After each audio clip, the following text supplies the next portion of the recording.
तो आज की वीडियो में हम देखने वाले हैं मैं I ask for one final thing का 6th एपिसोड। तो अभी ज़्यादा टाइम वेस्ट ना करते हुए वीडियो को शुरू करते हैं। एपिसोड की शुरू होते ही हम देखते हैं अपनी बंदी को जो कि बालकनी में खड़े होकर यहाँ पे टेरा नैंजा के बारे में सोच रही होती है, क्योंकि वो बहुत ही मिस्टीरियस तरीके से यहाँ पे गायब हो चुकी रहती है और उसके गायब होने का रीज़न किसी को भी पता नहीं रहता। और वहीं दूसरी तरफ हम देखते हैं अपनी बंदी के हाथ में एक लेटर रहता है जो कि डायना नाम की लड़की से आया रहता है और वो यहाँ पे स्कारलेट से मिलने के लिए बहुत ज़्यादा उतावली हो रही रहती है जो कि लेटर में लिखा हुआ रहता है। और ये चीज़ पढ़कर हमारी बंदी को काफ़ी अच्छा लगता है। और फिर इसी तरीके से सीन आगे बढ़ता है जहाँ पे अगले दिन हमारी बंदी लियो से हॉट स्प्रिंग जाने की परमिशन मांगती है, लेकिन लियो यहाँ पे उसे सिंपली मना कर देता है क्योंकि उसे यहाँ पे शक हो रहता है कि इस टाइम पे स्कारलेट किसी के साथ झगड़ा करने के लिए जा रही है और इसी की वजह से वो उसे परमिशन नहीं देता। तो ये चीज़ सुनकर हमारी बंदी अपने भाई को समझाती है कि मैं किसी के साथ भी झगड़ा करने के लिए नहीं जा रही हूँ, तुम मेरे ऊपर यहाँ पे विश्वास रखो। तो ये चीज़ सुनकर लियो यहाँ पे थोड़ी देर सोचता है और स्कारलेट को जाने की परमिशन दे देता है। तो ये चीज़ सुनकर हमारी बंदी को यहाँ पे काफ़ी खुशी मिलती है और वो यहाँ पे फटाफट तैयार हो जाती है।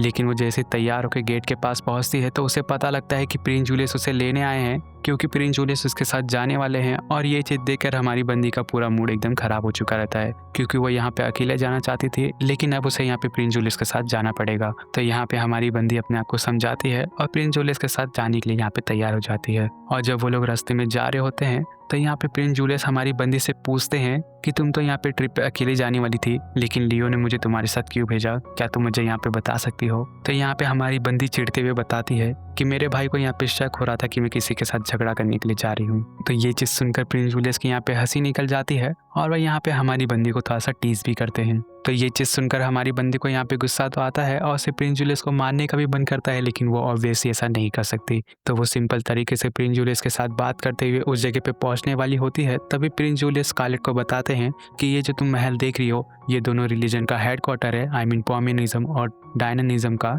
और इसी जगह से हमें उस जगह पे जाना है। और वो दोनों इतने बात करके जैसे ही महल के पास पहुंचते हैं तभी उन सभी लोगों के लिए गेट को बंद कर दिया जाता है। और ये चीज देखकर प्रिंस जूलियस सोल्जर से पूछते हैं और गेट को खोलने की मांग करते हैं, लेकिन सोल्जर प्रिंस जूलियस से कहते हैं कि हम आपके लिए ऐसा नहीं कर सकते क्योंकि हमें ऊपर से ऑर्डर मिला है। तो ये चीज़ सुनकर प्रिंस जूलियस को थोड़ा सा अजीब तो लगता है और वो सोल्जर से कहता है कि ये आप लोग कैसी बातें कर रहे हो, हमारे पास किंग का परमिशन है तो आपको किंग की बात माननी पड़ेगी। तो ये चीज़ सुनकर सोल्जर्स तो उन्हें कुछ नहीं कहते, लेकिन उन सबका कमांडर ओर्प नाम का बंदा वो यहाँ पे बदतमीजी करने लगता है और प्रिंस जूलियस से कहता है कि अगर आप हमारी बात नहीं मानोगे तो मुझे आपके ऊपर हाथ उठाना पड़ेगा। तो ये चीज़ सुनकर स्कारलेट को यहाँ पे गुस्सा आ जाता है और वो प्रिंस जूलियस से कहती है कि आपको जितनी बात करनी थी आपने कर ली, अब यहाँ से आगे मैं संभालती हूँ। और वो इतना कहकर गेट के पास जाती है और गेट को खोलने की कोशिश करती है, लेकिन वो ओर्प नाम का बंदा कहता है कि तुम कितनी भी कोशिश कर लो इस गेट को नहीं खोल पाओगी। लेकिन यहाँ पे स्कारलेट उसे बहुत ही आराम से गलत साबित कर देती है अपनी पावर का इस्तेमाल करते हुए।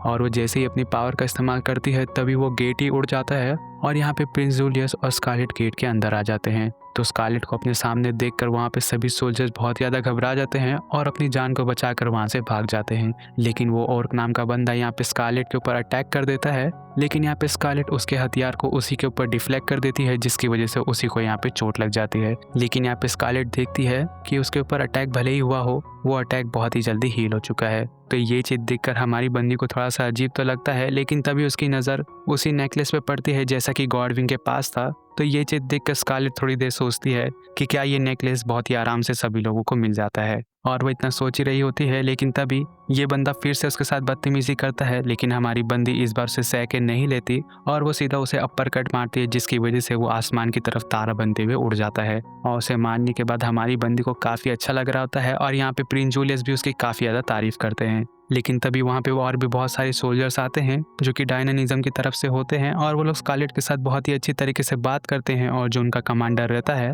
वो स्कारलेट के साथ हुई बदतमीजी के लिए उनसे माफ़ी भी मांगता है। तो वो भी यहाँ पे कमांडर के साथ अच्छे से बात करती है। लेकिन तभी वहाँ पे एक और बंदे की एंट्री होती है जो कि एक फर्स्ट नाइट होता है और उसका कमांडर जैसे ही उस बंदे को देखता है तो वो उसके ऊपर तुरंत ही भड़क जाता है और कहता है कि तुम इतने दिनों तक कहाँ पे थे और वगैरह वगैरह। तो कमांडर को अपने आप के ऊपर इतना गुस्सा करते हुए देखकर वो बंदा सबसे पहले कमांडर से माफ़ी मांगता है और माफ़ी मांगने के बाद जैसे ही उसकी नज़र स्कारलेट के ऊपर पड़ती है तो वो स्कारलेट को तुरंत ही पसंद कर लेता है और वो सभी लोगों के सामने स्कारलेट का हाथ पकड़ के स्कारलेट से कहता है कि मैं आपको पसंद करता करता हूँ और मैं चाहता हूँ कि आप मेरे साथ शादी कर लें। तो ये चीज़ सुनकर सभी लोग वहाँ पे एकदम हैरान हो जाते हैं, लेकिन स्कारलेट को इस बात से फ़र्क नहीं पड़ता और वो फर्स्ट नाइट से कहती है कि देखो, मुझे तुम्हारे साथ कोई भी प्रॉब्लम नहीं है, लेकिन हम दोनों का क्लास लेवल बहुत ही डिफरेंट है, जिसकी वजह से मुझे बहुत ही अच्छे आदमी के साथ शादी करनी पड़ेगी। तो इसकी वजह से मैं ना चाहते हुए भी तुम्हें मना करती हूँ। तो ये चीज़ सुनने के बाद भी वो बंदा स्कारलेट को फिर से मनाने की कोशिश करता है कि चलो हम दोनों शादी कर लेते हैं, लेकिन इस बार स्कारलेट को थोड़ा सा अजीब लगता है और वो अपना मुक्का बांध कर उसे मारने वाली होती है, लेकिन तभी वो बंदा स्कारलेट की इंटेंशन को समझ जाता है और वो उसके हाथ को छोड़ देता है। तो ये चीज़ देखकर स्कारलेट थोड़ी सी इम्प्रेस होती है, लेकिन तभी प्रिंस जूलियस स्कारलेट का हाथ पकड़ के उस नाइट से कहते हैं कि देखो, तुम्हें ऐसी चीज़ करने की कोई भी ज़रूरत नहीं है, तुम्हारा जो प्लेस है तुम उस प्लेस से ज़्यादा आगे मत बढ़ो। तो ये चीज़ सुनकर वो बंदा प्रिंस जूलियस से माफ़ी मांगता है और कहता है कि वो आगे से ध्यान रखेगा। तो उस बंदे की बात सुनकर प्रिंस जूलियस यहाँ पे शांत हो जाते हैं और वो कमांडर के साथ बातचीत करते हैं, जहाँ पे थोड़ी देर बातचीत करने के बाद वो नाइट यहाँ पे फिर से स्कारलेट के साथ थोड़ी बहुत फ्लर्टिंग करने की कोशिश करता है, लेकिन बाकी सभी सोल्जर्स उस नाइट को पकड़ के वहाँ से चले जाते हैं। तो ये चीज़ देखकर स्कारलेट को थोड़ा सा अजीब तो लगता है और ये चीज़ देखकर स्कारलेट काफ़ी हैरान होती है कि इस बंदे की वाइफ एकदम प्रिंस जूलियस की तरह ही है और ये भी मेरे साथ फ्लर्ट करने की कोशिश करता है। और मुझे ये भी मानना पड़ेगा कि जैसे ही मैं उसे मारने की कोशिश करने वाली थी, उसने तुरंत ही मुझे सेंस कर लिया और मेरे हाथ को जाने दिया। तो ये चीज़ देखकर मैं काफ़ी ज़्यादा इम्प्रेस हुई और वो इतना सोच के जैसे अपने हाथ की तरफ देखती है, तभी उसे पता लगता है कि प्रिंस जूलियस ने उसका हाथ अभी भी पकड़ के रखा है। तो वो प्रिंस जूलियस से कहती है कि आप मेरा हाथ कितनी देर तक पकड़ के रखने वाले हो। तो ये चीज़ सुनकर प्रिंस जूलियस थोड़े से घबराते हैं और उसका हाथ तुरंत ही छोड़ देते हैं और कहते हैं कि चलो अभी चलते हैं। और इतना कहने के बाद वो लोग सीधा महल की तरफ बढ़ते हैं, जहाँ पे उनकी मुलाकात डायना से होती है, जो कि पर्दे के पीछे बैठी हुई रहती है। तो डायना से मिलने के बाद प्रिंस जूलियस यहाँ पे डायना से रिक्वेस्ट करते हैं कि वो लोग डायना के साथ पर्सनली में बातें करना चाहते हैं। तो ये चीज़ सुनकर डायना उनके साथ बात करने के लिए मान जाती है, जहाँ पर वो लोग एक रूम में जाके बैठते हैं और उनके बैठते ही वहाँ पे डायना आती है, जो कि यहाँ पे छोटी सी बच्ची रहती है। और वो जैसे ही कमरे के अंदर एंटर करती है तो वो तुरंत ही जाके स्कारलेट के गले लग जाती है और वो स्कारलेट को बहुत ज़्यादा पसंद करती है और इवन स्कारलेट भी बहुत ज़्यादा डायना को पसंद करती है। लेकिन ये चीज़ देखकर प्रिंस जूलियस को बिल्कुल भी अच्छा नहीं लगता और वो डायना को पकड़ के कहते हैं कि हम यहाँ पे एक ज़रूरी बात करने के लिए आए हैं, तो आप अगर प्लीज़ अच्छे से कंट्रीब्यूट करेंगे तो आपके लिए बहुत ही अच्छा होगा। तो ये चीज़ सुनकर डायना को बिल्कुल भी अच्छा नहीं लगता, लेकिन वो प्रिंस जूलियस से कहती है कि मैं आपकी बात समझ गई, आप प्लीज़ मुझे नीचे उतार दीजिए।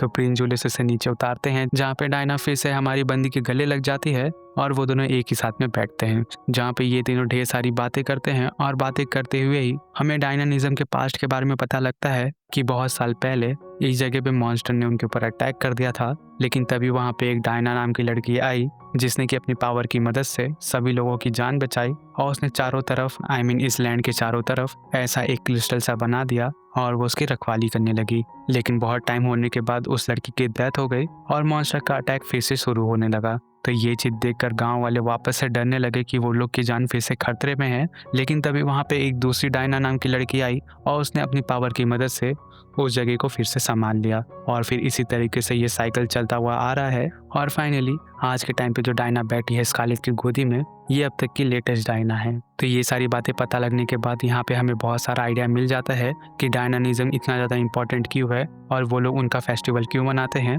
लेकिन यहाँ पे एक छोटा सा ट्विस्ट है और वो बात हमें प्रिंस जूलियस बताते हैं, ये कहते हुए कि देखो डायना, मैं मानता हूँ कि तुम हमारे लिए बहुत ज़्यादा इंपॉर्टेंट हो, लेकिन तुम इतनी भी ज़्यादा इंपॉर्टेंट नहीं हो क्योंकि तुम अपनी पावर्स को खो चुकी हो और इस बारे में बहुत कम लोगों को पता है। तो प्रिंस जूलियस की बात को सुनकर यहाँ पे सभी लोग एकदम हैरान हो जाते हैं और यहाँ पे हमारी बंदी डायना का बचाव करते हुए प्रिंस जूलियस से कहती है कि आपको डायना के सामने ऐसी बातें नहीं करनी चाहिए, क्योंकि इसकी वजह से उसका कॉन्फिडेंस यहाँ पे डाउन हो सकता है। तो ये चीज़ जैसे ही हमारी बंदी कहती है, तभी डायना उससे कहती है कि नहीं स्कारलेट, यहाँ पे प्रिंस जूलियस की बात एकदम सही है, अगर मैंने अपनी पावर नहीं खोई होती तो ऐसी नौबत कभी आती ही नहीं। और वो इतना कहकर वहाँ से चली जाती है और डायना के जाते ही यहाँ पे प्रिंस जूलियस को थोड़ा सा बुरा लगता है और वो हमारी बंदी से कहते हैं कि मैं आगे से ध्यान रखूंगा कि उसे कोई भी मेरी बात का बुरा ना लगे। और फिर इसी तरीके से सीन थोड़ा और आगे बढ़ता है, जहाँ पे रात के टाइम पे हमारी बंदी और डायना एक ही कमरे में सोए हुए रहते हैं और बात कर रहे होते, जहाँ पे उसी समय हमारी बंदी डायना से प्रिंस जूलियस के बारे में पूछती है कि प्रिंस जूलियस तुम्हें कैसे लगते हैं। तो डायना यहाँ पे चिढ़ते हुए कहती है कि प्रिंस जूलियस मुझे अच्छे तो लगते हैं,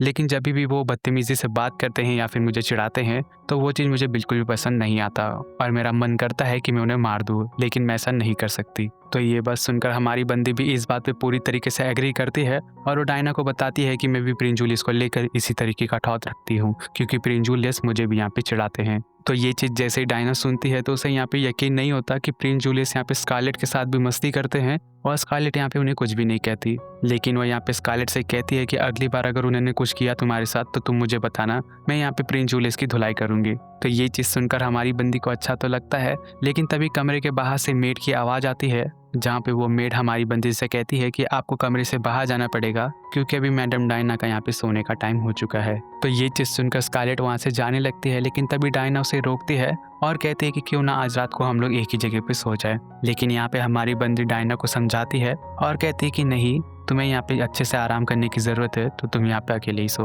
और वो इतना कहकर वहाँ से चली जाती है। और जब वो अपने कमरे की तरफ जा रही होती है तब उसे यहाँ पे ख्याल आता है उस दिन के बारे में जब डायना ने अपना कॉन्फिडेंस खो दिया था और अपने साथ अपनी पावर भी खो दी थी। और उस दिन से लेकर आज तक डायना अपनी पावर का इस्तेमाल अच्छी तरीके से नहीं कर पाई है और इस चीज़ को लेकर यहाँ पे हमारी बंदी काफ़ी ज़्यादा चिंता में रहती है। लेकिन यहाँ पे हमारी बंदी अपने आप से कहती है कि डायना चाहे कुछ भी हो जाए, मैं यहाँ पे तुम्हारी मदद करके ही रहूंगी। और फिर इसी तरीके से सीन आगे बढ़ता है जहाँ पे फेस्टिवल का दिन आ चुका रहता है और यहाँ पे सभी लोग फेस्टिवल को एंजॉय कर रहे होते हैं। और ये चीज़ देखकर डायना, हमारी बंदी और प्रिंस जूलियस सभी लोग यहाँ पे एंजॉय कर ही रहे होते हैं। लेकिन तभी यहाँ पे बॉम्ब ब्लास्ट का आवाज़ आने लगता है, जिसकी वजह से सभी लोग यहाँ पे घबरा जाते हैं और यहाँ पे अफरा तफरी मच जाती है। लेकिन स्कारलेट जैसे ही इस आवाज़ को सुनती है तो वो तुरंत ही गाड़ी में से निकलकर यहाँ पे चेक करने लगती है कि वो आवाज़ कहाँ से आ रही है। और जब उसे पता लगता है कि ये आवाज़ चर्च की तरफ से आ रही है तो वो अपनी पावर का तुरंत ही इस्तेमाल करती है और डायरेक्ट ही चर्च की तरफ बढ़ती है। और वो चर्च के अंदर जैसे ही एंट्री करती है तभी उसकी नज़र गॉडेस पॉमिया पे पड़ती है, जहाँ पे उन्होंने एक बहुत ही प्यारा सा भाला पकड़ा हुआ रहता है और स्कारलेट को वो भाला यहाँ पे पसंद आ जाता है। तो स्कारलेट डायरेक्ट ही गॉडेस पॉमिया के ऊपर लैंड करती है, जिसकी वजह से उनकी स्टैचू यहाँ पे टूट जाता है और स्कारलेट उस भाले को अपने पास ले लेती है। और उस भाले को लेने के बाद यहाँ पे स्कारलेट गॉडेस पॉमिया को थैंक यू करती है और यहाँ पे ये वाला एपिसोड फाइनली खत्म हो जाता है।